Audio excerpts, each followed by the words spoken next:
Welcome to week 4 of the ma161 calculus.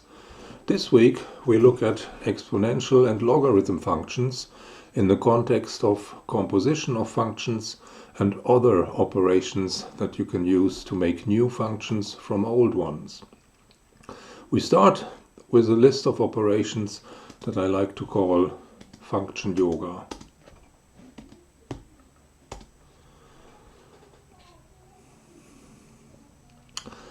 There are many ways to obtain new functions from old ones. Here we look at operations where you modify the formula that defines a function in a controlled way in order to achieve a particular effect on the graph of the function. More precisely, we can obtain a new function g of x from a given function f of x through processes of shifting, stretching, or reflecting the graph of f of x. Knowing about these operations and how they are achieved allows us to quickly sketch a whole range of graphs of functions. Also, we can use the arithmetical operations, plus, minus, times, and divides, to combine two functions, f of x and g of x, into a new function h of x. And there is the operation of composition of two functions f and g, where f and g are applied to the variable one after the other. Therefore, the composite is often called f after g. We will later use these ideas in a sense in reverse to decompose a function that's given by a complex formula into simpler parts, which are easier to deal with in calculus terms. So to start with, here's a list of translations or shifts. There we start with the graph here in blue of a function f of x, here in the center of the diagram. And we can then look at the formula of f of x, and for a given number c, a positive number c, we can add c to f of x to define a new function g of x. And this effectively gives us a function which has as its graph the graph of f shifted upwards.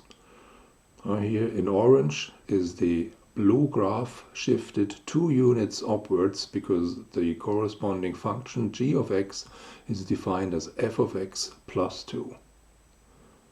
Similarly, for the same positive constant, we can define a new function g of x as f of x minus c.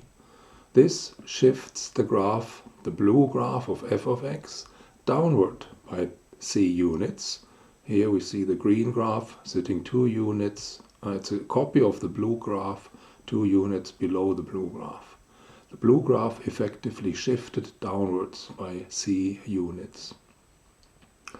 Alternatively, we can take this number c and subtract it from x before we apply the f function. We define g of x as f of x minus c. This means that the g function at x takes the same value that f takes c steps to the left. In other words, the graph of g of x is the graph of f of x, the blue one, shifted by c units to the right. Well, that's the red graph over here, shifted by some units to the right, as an exact copy of the blue graph, which is the graph of f of x. Or we add c to x before we apply f and define a new function g of x as f of x plus c, f evaluated at x plus c, and the graph of that function is the graph of f of x shifted by c units to the left. So these simple operations, simple modifications of the formula that define f of x, give us translates of the graph of f of x upwards, downwards, to the left or to the right. As an example, we sketch the graph of a quadratic function. Here's the function f of x defined as x squared plus 6x plus 10. Let's try and sketch it. Well, before we sketch it, we apply a technique called completing the square and write the formula for f of x by concentrating on the first part here, the x squared plus 6x, as a square, x plus 3 squared, which isn't quite x squared plus 6x, but it's if we subtract 9, then it is. And so we get, taking the 10 into account, we get x plus 3 squared plus 1. What is this good for? Well, if for the moment we call the x squared function g of x, then through this description we have expressed our given function f of x as g at x plus 3 plus 1, involving two of the operations on the previous slide, which have effects in terms of the graph being shifted upwards, downwards, to the left or to the right. In this example, we now know we can obtain the graph of f of x expressed in this way as a shift in two directions of x squared, as by shifting the standard parabola y equals x squared 3 units to the left due to the x plus 3 in here, and 1 unit upwards due to the plus 1 at the end here. Next, we look at stretches. Here we take a number c bigger than 1 and then use this number to multiply it with f of x, or divide f of x by it, or multiply x or divide x by it before we apply f. If we define the function g of x as the c multiple of f of x, then g of x will be c times f of x for every x, and that effectively stretches the blue graph of f of x by a factor c vertically, in the vertical direction. Here again we have the blue graph of the f function. If we multiply f of x by some number c, then we get this orange version of the graph, which is a stretched version by some factor. Similarly, if we multiply f of x by 1 over c, if we define a new function g of x as 1 over c times f of x, then the values of f of x will shrink by a factor c, and the graph overall will shrink by a factor c vertically. Here we have the green graph, which is a shrunken copy of the blue graph by a factor c. Alternatively, we can multiply x by c before we apply f as a function, define a new function g of x as f of c times x. This effectively shrinks the graph of f, the blue graph, by a factor c horizontally. Now here we have the red graph as a copy of the blue graph shrunk by a factor c in the horizontal direction. Similarly, if we define g of x as f evaluated as x over c, then the graph of g of x is a stretched version of the graph of f of x, stretched by a factor of c horizontally. Here's the light blue graph as a stretched copy of the original blue graph of the function f of x.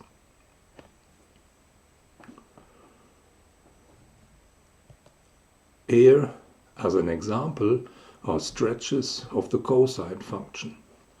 In the first diagram, we see in blue the cosine of x, in orange 2 times cosine of x, and in green half of the cosine of x.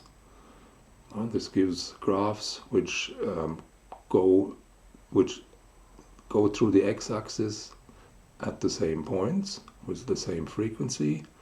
And this is an example of modifying the amplitude of a wave as it's used in the AM form of radio transmission, amplitude modulation.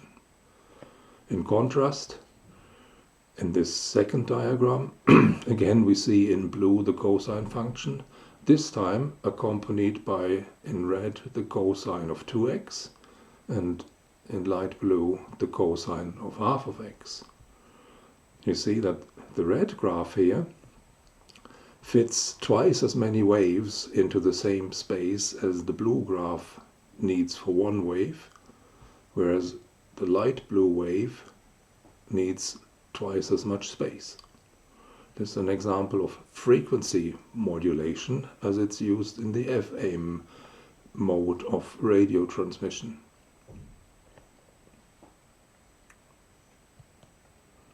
Next on the list are reflections. We can negate f of x in various ways.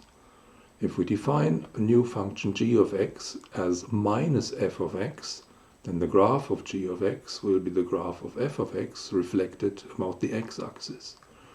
If this blue graph here is the graph of the f of x function, then g of x defined as minus f of x will have as its graph the orange graph, the reflection of the blue graph across the x-axis.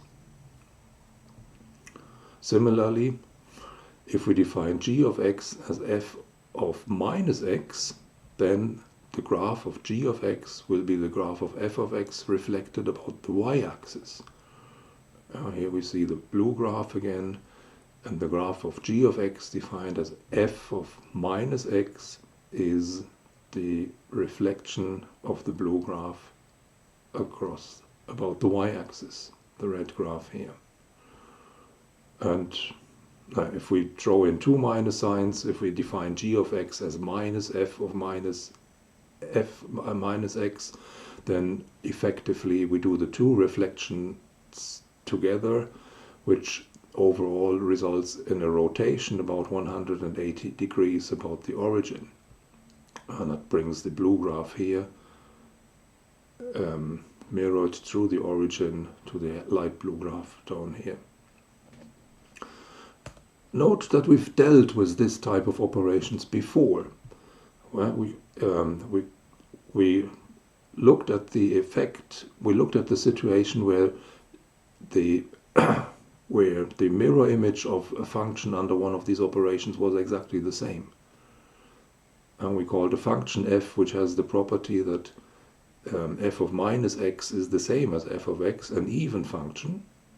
And that's a function whose reflection about the y-axis is exactly the same graph. And we called a function with the property that minus f of minus x is f of x, an odd function. A function that has the property that its graph reflected through the origin is exactly the same as the graph of f. These operations can be used, for example, to sketch the graph of the absolute value of a function, where you define the absolute value of a function f of x as the function g of x, which is given by the absolute value of f of x, which in turn, by the definition of the absolute value, is just f of x if f of x is greater or equal to 0, and it's minus f of x if f of x is less than 0.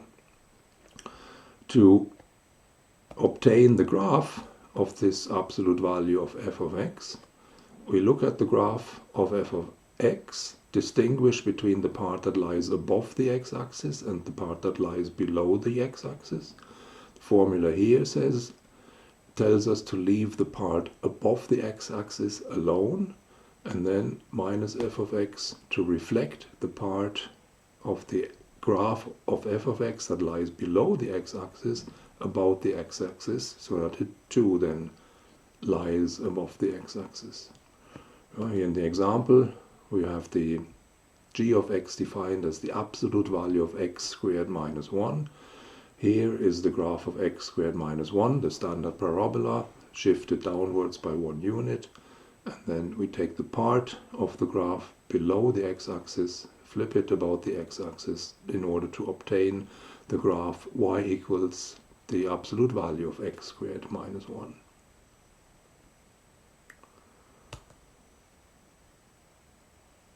Finally, for now, one can use elementary arithmetic operations to define the sum f plus g, the difference f minus g, the product f times g, and the quotient f over g of two functions f and g, all by, in a way, the same procedure, like f plus g of x is defined as f of x plus g of x. You evaluate f and g at x and then add the values to obtain the value of f plus g. F minus g is the same. F minus g at x is f of x minus g of x. F times g of x is f of x times g of x. F divided by g of x is f of x over g of x. For any x where this works, for any x in the domain. So what is the domain of such a function? Well, for this to work, x has to make sense for both f and g. That means if f has domain A and g has domain B, then the domain of these sums, differences, and products is the intersection of those two sets, the numbers in those sets that are contained in both of these sets. For the quotient, one needs to be a bit more careful and, of course, exclude the points where which would result in a division by 0, where the g of x is 0. For example, if f of x is the square root of x, and if g of x is the square root of 2 minus x, then f of x has domain all numbers greater or equal 0. G of x has domain all numbers less than or equal to, which in interval notation can be described as the interval from 0 to infinity including 0, and the interval from minus infinity to 2 including 2. And the sum, for example, f plus g of x would have as formula square root of x plus the square root of 2 minus x, has the intersection of these two domains as its domain, which is the closed interval from 0 to 2, including 0 and 2. The quotient, f over g, defined as square root of x divided by square root of 2 minus x, has as its domain the same intersection except for those points where the denominator becomes 0. Here, that's the point x equal to 2. So the domain of the quotient is the interval from 0 to 2, including 0, excluding the 2. That's it for now. The next video will be about composition of functions and inverse functions.